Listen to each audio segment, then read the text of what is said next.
"We already told everyone you uninvited us," my mother said, her voice perfectly steady. "Don't make us look like liars, Wendy." That was 6 weeks before my wedding. 6 weeks before 200 guests would sit in white folding chairs on the lawn of a farmhouse I'd paid for with double shifts and a sold car. 6 weeks before my husband stood up at our reception, asked for the projector, and played something that turned my mother's face the color of ash. I didn't plan a confrontation. I planned a wedding. But sometimes the truth picks its own schedule. What Derek showed on that screen, I still can't believe my parents thought no one would ever find out. Before I go on, please take a moment to like and subscribe, but only if you genuinely connect with this story. Drop where you're watching from and your local time in the comments. I love reading those. I'm Wendy. I'm 29. I'm a nurse in a small town in Georgia. Now let me take you back to March, the night Derek proposed, and everything started to unravel. Derek asked me on the porch of his mother's farmhouse, one knee, a ring he'd saved 11 months for, fireflies blinking across the pasture like tiny witnesses. I said yes before he finished the sentence. I called my parents 20 minutes later. My hands were still shaking. My mother picked up on the second ring. I told her. She said congratulations, flat, like reading a receipt, then asked the date. September 14th, I said. It's the only Saturday the venue has left. Silence. Long enough for me to hear the kitchen faucet running in the background. That's Courtney's Bali launch week, you know that. I did know. My younger sister had been posting countdowns on Instagram for 2 months. A luxury wellness retreat, 500,000 followers watching. Brand deal, content calendar, the whole production. Mom, the venue won't hold the date. The deposit's already down. Your sister has 500,000 people waiting for that trip. She paused. You have, what, maybe 200 guests? I wish I could tell you that surprised me. It didn't. When I graduated nursing school, my parents arrived 45 minutes late because they were driving Courtney to a casting call in Atlanta. When I made honor roll in 10th grade, I taped the certificate on the fridge next to Courtney's pageant photos. It was gone by morning. I always told myself it wasn't personal. Courtney was the bright one, the visible one. I was the reliable one. Reliable doesn't need applause. I'll talk to your father, my mother said. But Wendy, be realistic. She hung up. I sat on that porch, a ring on my finger and a knot in my stomach, and I thought, maybe this time, they'll choose me. They didn't. My father called that evening. 8:17 p.m. I remember because I was standing at the stove making pasta, and the timer on my phone read 8:17 when his name flashed across the screen. Derek was at the kitchen table. I put the call on speaker. Looking back, I'm glad I did. A witness matters. I'm going to say this once, my father said. His voice had that low, controlled register he uses when he believes the conversation is already over. Move the date, or your mother and I won't be there. Dad, the deposit is non-refundable. Then you'll lose it. That's what happens when you don't think about your family. I looked at Derek. He reached across the table and took my hand. He didn't squeeze it. He just held it. Steady, the way you hold something you're not going to let go of. I'm not moving it, Dad. 3 seconds of nothing. Then the line went dead. I stood there holding the phone, steam rising from the pot behind me. Derek said, "You okay?" And I said, "Yeah," which was a lie. But it was the kind of lie that gets you through the next 10 minutes so you can eat dinner and pretend the floor isn't tilting. My father has run our family the way he runs his hardware store. Inventory in, inventory out. No backtalk from the shelves. You do what Harold Foster says, or Harold Foster stops talking to you. I'd watched him freeze out his own brother for 2 Thanksgivings over a property line dispute. I knew exactly what won't be there meant. It wasn't a threat. It was a policy. I just didn't know yet how far that policy would reach. 10 days later, the caterer called. "Hi, this is Brenda from Magnolia Table. I'm calling because Diane Foster contacted us to cancel the deposit on her card. We need a new payment method within 10 days or we release your date." I was in the break room at the hospital, still in scrubs, coffee going cold in my hand. "She canceled it?" "Yes, ma'am, this morning." I called the florist next. Same story. Diane had phoned in, polite as Sunday morning, and pulled both deposits. The photographer was still intact. That one was on my card. Everything else was gone. $14,000. Vanished with 2 phone calls. That night, I sat on our kitchen floor with a legal pad and a calculator. Savings account, $6,200. Wedding in 14 weeks. Deficit, roughly $8,000. Derek sat down beside me, back against the cabinet, shoulder touching mine. "We sell the Civic," I said. He didn't argue. We listed my 2011 Honda the next morning. Got $4,800 from a kid at the community college. I picked up 3 extra night shifts a week on top of my regular rotation. 12-hour shifts, then home to address invitations at the kitchen table until my handwriting went crooked. Derek watched me lick an envelope at 2 a.m. and said, "Let me run your credit report. We need it for the house loan anyway." I said sure, barely listening. I was calculating how many overtime hours it would take to cover the new caterer who charged by the head instead of the platter. He opened his laptop. I sealed another envelope. When I looked up 20 minutes later, Derek was staring at the screen and he hadn't moved. Not even his fingers, just frozen. "What?" I said. He didn't answer right away. Before Derek could explain what he'd found, my phone started buzzing. Not calls, texts, one after another, lighting up the screen like a slot machine nobody asked to play. "Aunt Carol, heard you told your parents not to come? That's cold, Wendy." "Uncle Gene, your mom is heartbroken. Call her." A cousin I hadn't spoken to since Thanksgiving. "Family is forever. Don't do this." I scrolled through 11 messages in 4 minutes. Every single one carried the same story. That I had uninvited my own parents from my wedding. That I was being cruel. That Diane was devastated. I called Aunt Patty. She's my mother's younger sister, the only person in our family who ever looked me in the eye and said, "I see what they're doing." She picked up on the first ring. "They told everyone it was you," Patty said. No preamble. "Harold called Jean yesterday. Diane posted in the family group chat. Not directly, you know how she does it. Just a sad emoji and, 'Please pray for our family.' Classic." "What exactly did they say?" "That you banned them. And that Derek is," her words, "isolating you from the people who love you." I sat down hard on the edge of the bed. 40-plus relatives now believed I was an ungrateful daughter being controlled by her fiancé. My father had weaponized Christmas dinners and birthday cards. My mother had weaponized sympathy. "Patty, none of that is true.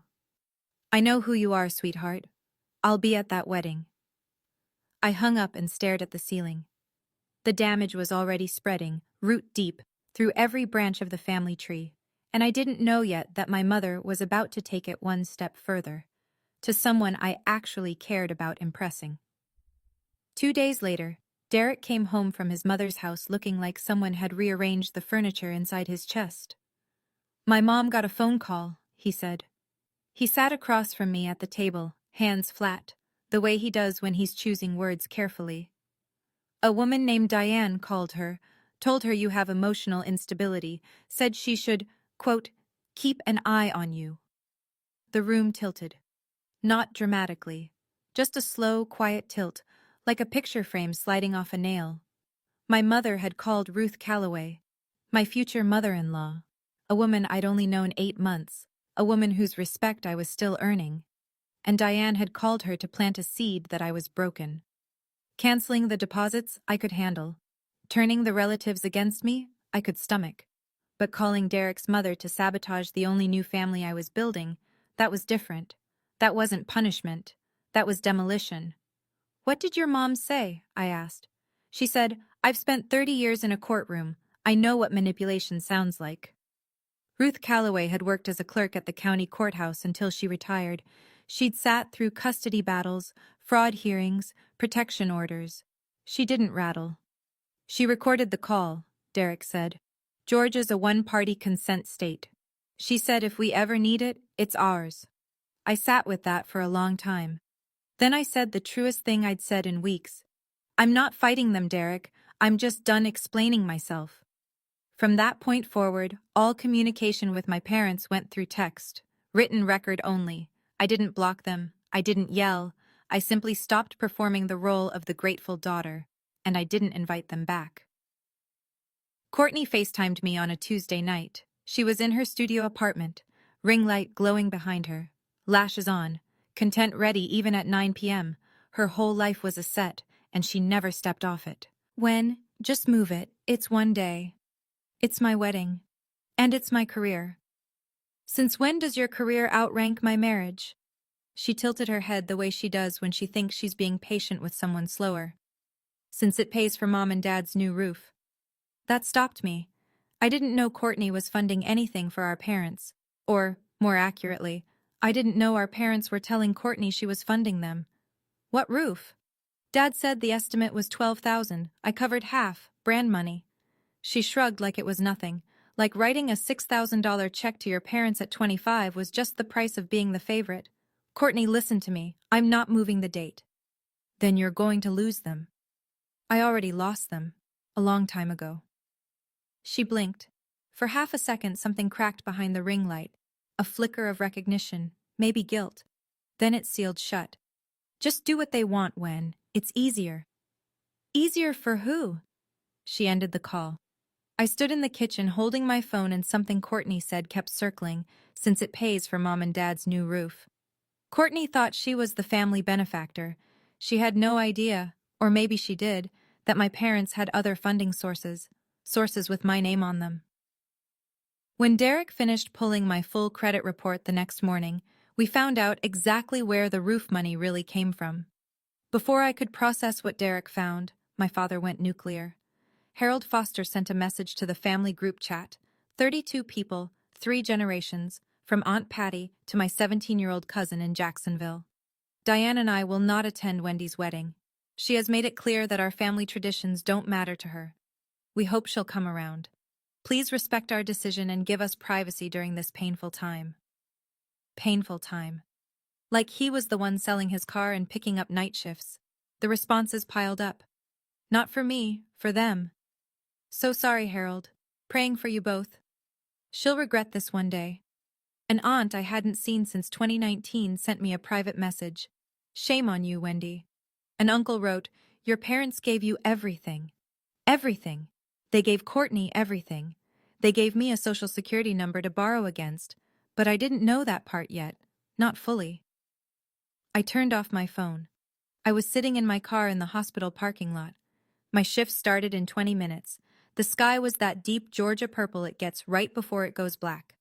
Derek texted on the old phone, the one I kept for emergencies. Come home. We need to talk about what I found. I didn't go home. I went into my shift, because rent doesn't care about family drama, and the ER doesn't pause for heartbreak. I coded 3 patients that night, held a woman's hand while we waited for her husband to arrive, changed my gloves 19 times. 12 hours later, I walked through our front door. Derek was sitting at the kitchen table with a manila folder, a legal pad, and a look I'd never seen on his face before, something between fury and math. Derek pushed the folder across the table. 3 credit cards, he said. All in your name. Capital One. Discover. City. I opened the folder. 3 account summaries. My name, my social security number, my parents' home address, the one I'd moved out of 7 years ago. Total outstanding balance, $47,300. I turned the pages slowly. Each statement was a map of someone else's life. A round-trip flight to Tulum, a 5-night stay at a resort in the Maldives, a $1,400 camera lens from B&H Photo, $3,000 at Nordstrom in a single afternoon. Every transaction matched. Tulum. Courtney posted poolside photos in March. The Maldives, her most liked reel ever in November. The camera lens, she'd unboxed it on her story with the caption investing in my craft. They opened the first one when you were 19, Derek said. He'd already cross-referenced the dates. Same day you signed the paperwork for your nursing school loan. Your dad co-signed that loan. He had every piece of information he needed. I stared at the paper. My father had taken the documents I handed him in trust. My social security card, my proof of enrollment, my signature on a student loan application, and used them to open a credit line in my name. Then he did it again. And again. That's my parents, I said. It came out quiet. Not disbelief. Recognition. The slow, sick click of something finally making sense. Derek's jaw was tight. Wendy, that's a federal crime. I didn't answer. I just kept looking at the numbers. $47,000 of debt I'd never spent a cent of, sitting on my credit like a bruise I couldn't see. My parents hadn't just boycotted my wedding, they'd been borrowing against my future for 10 years. The next evening, Ruth Calloway came to our house. She didn't bring casserole or small talk, she brought her phone and a Ziploc bag with a USB drive inside it, because Ruth Calloway is the kind of woman who backs things up. I saved the recording, she said, settling into the chair at our kitchen table like she'd done this 100 times at the courthouse. The full call, 4 minutes, 37 seconds. She pressed play. My mother's voice filled the kitchen. Warm, concerned, perfectly constructed. The voice she uses at church potlucks and PTA meetings. The voice that makes people lean in and believe her. Wendy has always been difficult. Derek seems like a good man, but I worry he doesn't see it yet. She pushes people away. I just want someone in his life to watch for signs. Signs. Like I was a forecast, something to prepare for and protect against. Ruth stopped the recording. She called me to plant a seed that my future daughter-in-law is unstable. I've sat in courtrooms for 30 years. I know what manipulation sounds like. Derek's hand found mine under the table. Can I have a copy? I said. Ruth slid the USB across the table. Already on it. I didn't cry. I wanted to. Not from sadness, but from the particular kind of exhaustion that comes when someone you love confirms they never loved you the same way back. I had the credit report. I had the recording. I didn't know what I'd do with them yet, but I knew I wasn't throwing them away. You're not difficult, Wendy, Ruth said on her way out, one hand on the doorframe. You're inconvenient to people who need you to be small. I've never forgotten that sentence. I threw myself into the wedding like it was a 12-hour trauma shift. Head down, hands moving, no time for feelings. Derek and I made centerpieces from mason jars and wildflowers from the roadside stand on Route 15. $3 a bunch. We wrapped the jars in twine at the kitchen table every night after my shifts, assembly line style, while a true crime podcast played in the background because neither of us could handle silence. Ruth altered her own wedding dress for me. Ivory lace, tea-length, a little yellowed at the hem. She sat at her sewing machine for 4 evenings straight. When I tried it on and it fit, almost perfectly, just slightly loose at the waist, she pinned it and said, "You'll grow into it. Every good marriage adds a few pounds." Patty called a friend who ran a flower shop 2 towns over. Wholesale rate, half price.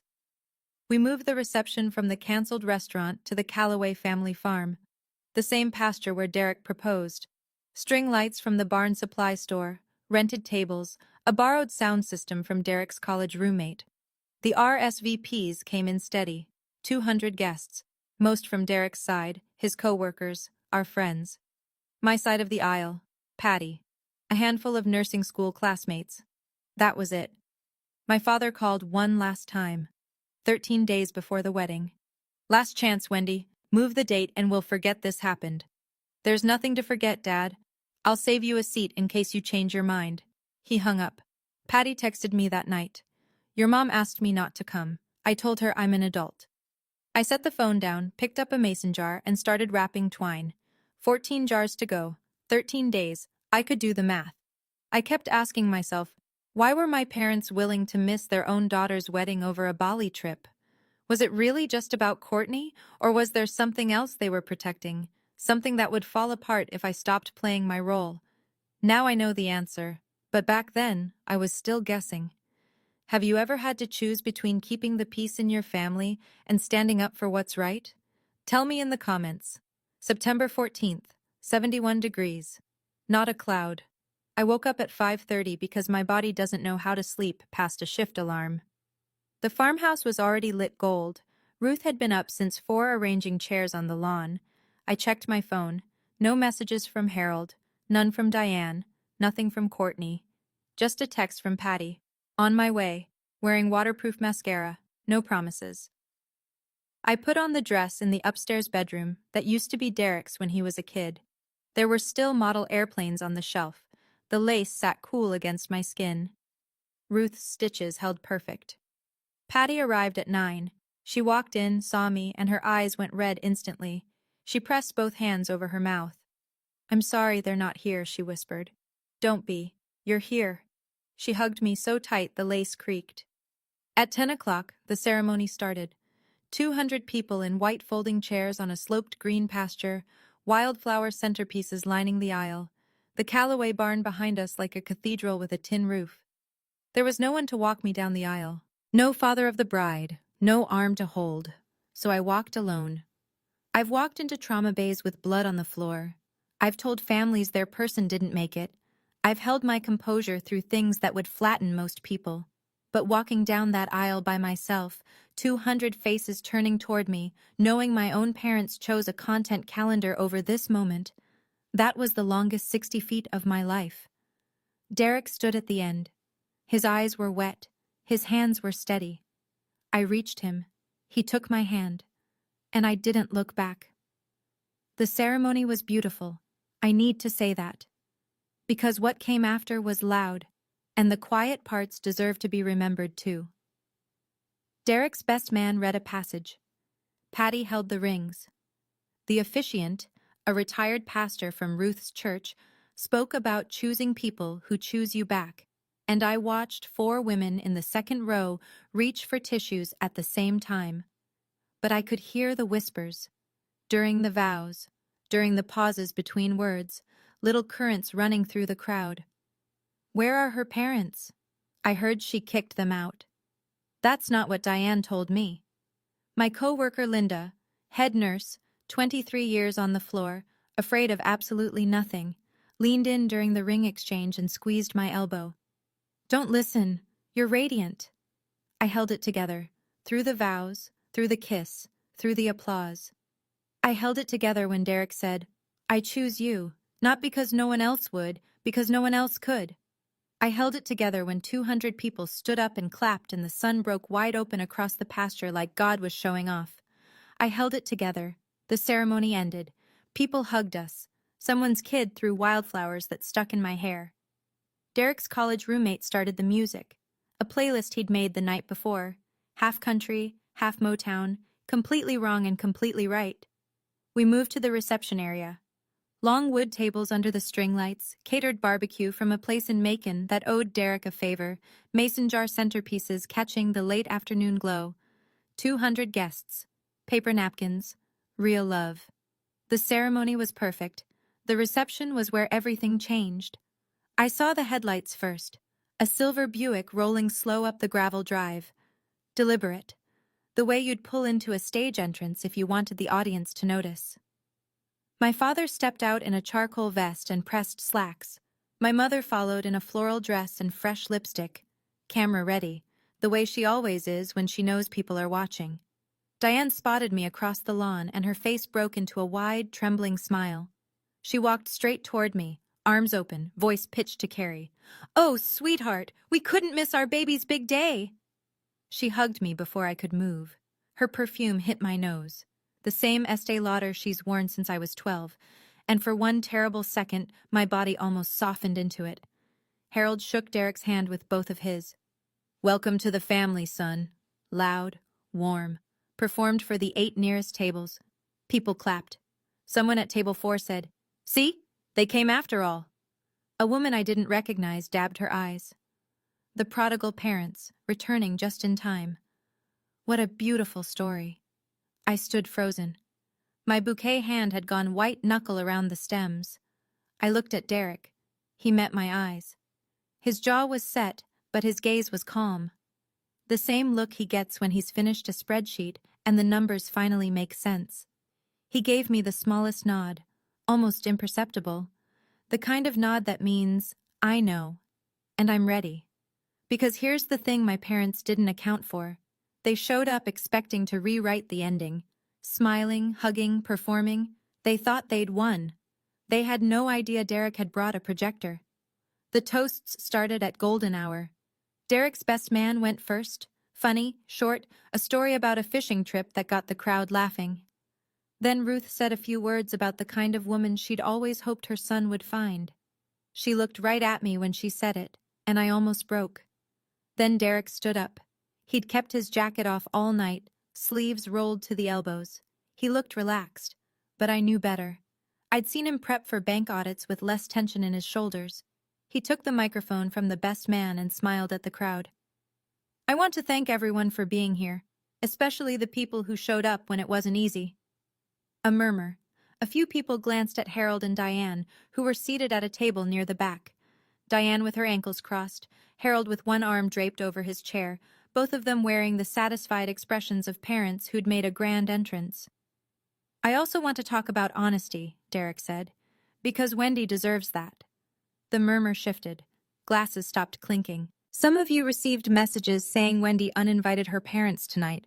That's not what happened. Diane's smile flickered. Harold and Diane chose to boycott this wedding. Their word was teach her humility. Because Wendy refused to move our date for Courtney's Bali trip. Whispers, quick ones, the kind that moved through a room like wind through tall grass. Harold pushed his chair back and stood. That's enough, son. Derek didn't flinch. I'm not your son, Harold, and I'm not done. 200 people went still. The music had stopped. Even the cicadas seemed to pause. Diane reached for Harold's arm. He shook her off. Derek set his phone on the table next to the Bluetooth speaker. 6 weeks ago, Diane called my mother. She told her that Wendy is emotionally unstable, that she pushes people away, that someone in my family should watch for signs. He looked at Diane. She had gone very still, the way a deer freezes in headlights right before it decides which way to run. My mother recorded the call. He pressed play. My mother's voice came through the speaker, clear as a church bell and twice as cold. Wendy has always been difficult. Derek seems like a good man, but I worry he doesn't see it yet. She pushes people away. I just want someone in his life to watch for signs. 200 people heard it. Every word.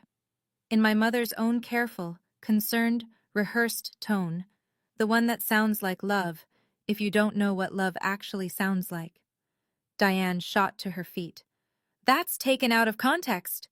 Ruth Calloway stood up from table 1, 63 years old, steel gray hair pinned back, reading glasses on a chain around her neck.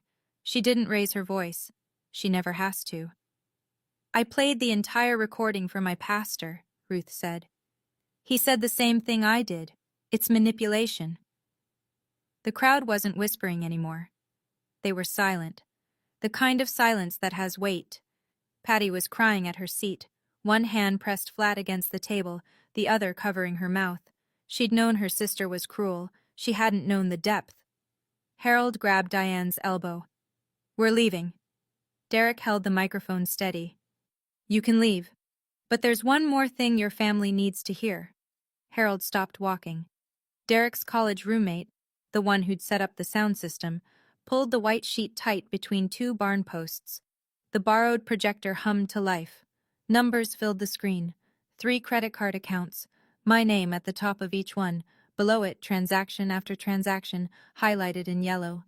Derek spoke without looking at his notes. He didn't need them. He'd memorized every line. 3 credit cards. Opened in Wendy's name without her knowledge or consent. Total balance, $47,300. Gasps. Real ones. The kind you feel in your rib cage. None of this debt is hers. Every transaction matches Courtney Foster's social media posts. He pointed to the screen.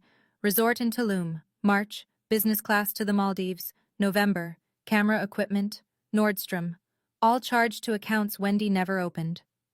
Uncle Gene stood up halfway, then sat back down. Aunt Carol put a hand over her mouth. The woman who'd dabbed her eyes when Harold arrived now looked like she'd swallowed something sharp. Harold's voice cut through the silence. That's family business. Derek turned to face him directly. It's federal fraud. Diane was crying now, not the delicate, sympathetic kind she'd used on the phone with Ruth. This was different, mascara-streaked, involuntary. Harold grabbed Diane's arm and pulled her toward the gravel drive. The aunt who'd texted me, shame on you, Carol, stood up and followed them, but not to comfort. Harold, she said, is this true? He didn't answer. He didn't look back. The Buick doors slammed, the engine turned, gravel popped under the tires as they pulled away. I stood next to Derek, my hand on his arm, and said the only thing that mattered. I didn't plan this, but I'm done being the version of me that makes their lies easier to believe. We danced after they left. Derek took my hand, and we danced on the grass in borrowed string lights, while 200 people who now knew the truth clapped and cheered, and someone turned the Motown back on. I'm not a good dancer. Neither is Derek. We swayed and stepped on each other's feet and laughed, and for 5 minutes the night belonged to us the way it was supposed to from the beginning. The next morning it was Monday, and Monday meant paperwork. I filed an identity theft report with the FTC. Derek drove me to the county sheriff's office, where I filed a second report, local jurisdiction, paper trail, case number. A deputy with kind eyes and a notepad took my statement for 40 minutes. I called all 3 credit card companies, froze the accounts, initiated formal disputes. Derek walked me through each one. He does this for clients at the bank, untangling credit messes, verifying signatures. This time the client was his wife. Every card had been opened when I was under 21. None carried my signature. I changed my social security suffix, closed every account that still listed my parents' address, set up fraud alerts with all 3 bureaus. I did not call Harold. I did not text Diane. I did not explain, justify, or apologize. I didn't file the report to punish them, I told Derek that night. We were on the porch, drinking sweet tea, cicadas screaming in the dark. I filed it because $47,000 of debt wasn't mine. He nodded. And because if I didn't, they'd do it again. Maybe not to me. Maybe to Courtney's kids someday. He reached over and took my hand. We sat there until the tea was warm and the stars were out. Silence never felt so clean. Courtney called from Bali 3 days later. I was folding laundry. Her name flashed on the screen and I almost didn't answer. But something made me pick up. Maybe curiosity. Maybe the part of me that still remembered braiding her hair when she was 6. The Discover card got declined at the hotel, she said. Her voice was thin. No ring light confidence, just panic. What did you do? I froze my accounts. My name, my credit, my decision. You're ruining everything. I have a brand deal. The resort is part of the content package. I need that card for 3 more days. Fund it yourself. You're 25. Silence. Then a sound I hadn't heard from Courtney in years. A real sob. Not the kind she performs for stories. She hung up. I set the phone on the dresser and went back to folding towels. Over the next week, the fallout hit Courtney's feed like weather. The luxury Bali content just stopped. No more infinity pool shots. No more rooftop cocktails at sunset. She posted a photo from a budget hostel with the caption, "Keeping it real," and her followers noticed. Comments started blooming under her posts. Didn't your sister just get married? Heard your parents weren't there? T? Why did you skip your own sister's wedding for a vacation? Girl, the math isn't mathing. Courtney didn't respond to any of them. She privated her account for 2 days, then came back with a generic boundaries post that everyone saw right through. I watched from a distance. I didn't feel triumphant. I felt the way you feel when you watch a building you used to live in get condemned. Relief and grief, tangled up so tight you can't separate them. Diane called twice. I sent both to voicemail. The family rearranged itself in the weeks that followed. Slowly. The way tectonic plates shift. Invisible at first, then suddenly everything's in a different place. Uncle Gene called me on a Wednesday evening. Gene is Harold's older brother. 64, retired electrician, never missed a foster family reunion in his life. He'd been one of the first to text me. Your parents gave you everything. I owe you an apology, he said. No preamble, no small talk. I believed your dad. I shouldn't have. Thank you, Uncle Gene. He's my brother, and I love him, but what I saw on that screen, I can't unsee it. Aunt Carol, the one who texted shame on you, mailed me a card. Inside, a handwritten note and $200 cash. For your new start. I'm sorry I didn't ask your side first. The family group chat reorganized. Gene removed Harold and Diane himself. 30 people watched it happen in real time. His message was short. Until you explain the credit cards, I don't think you should be here. No one objected. At church on Sunday, Ruth told me the pastor's sermon had been about honesty within families. She said Harold and Diane were not in attendance. They hadn't been for 3 weeks running. In a small town in Georgia, 3 missed Sundays is a statement. People notice. People talk. The Fosters, who had built their reputation on being pillars, on Diane's deviled eggs at every potluck and Harold's handshake at every fundraiser, were suddenly absent. And in a place where absence speaks louder than words, the silence around them grew thick. I didn't orchestrate any of it. The truth did the work. I just stopped covering for them. The brand deal collapsed on day 11. Courtney's Bali sponsor, a wellness supplement company, pulled the $30,000 contract after their PR team found the comment section. Someone had screenshot the projector image from the wedding. A guest had posted a shaky phone video on their private Facebook. Small towns are leaky that way. And it had made its way into a Reddit thread about family drama. 40,000 followers unfollowed Courtney in 2 weeks. Her engagement rate cratered. The algorithm, which had once handed her reach like candy, now buried her posts beneath cooking tutorials and cat videos. She flew home from Bali early, economy seat, middle row. I know because Patty saw the flight itinerary. Courtney texted Diane begging for a pickup at Hartsfield. Back home, reality set in. Every credit card Courtney had been using, for flights, hotels, content equipment, the daily seamless order that fueled her lifestyle, was in my name. All frozen, all disputed. She had no personal savings, no backup card. Her checking account held $1,100. I didn't celebrate. There's no satisfaction in watching your little sister Google how to open a bank account at 25. That's not a win.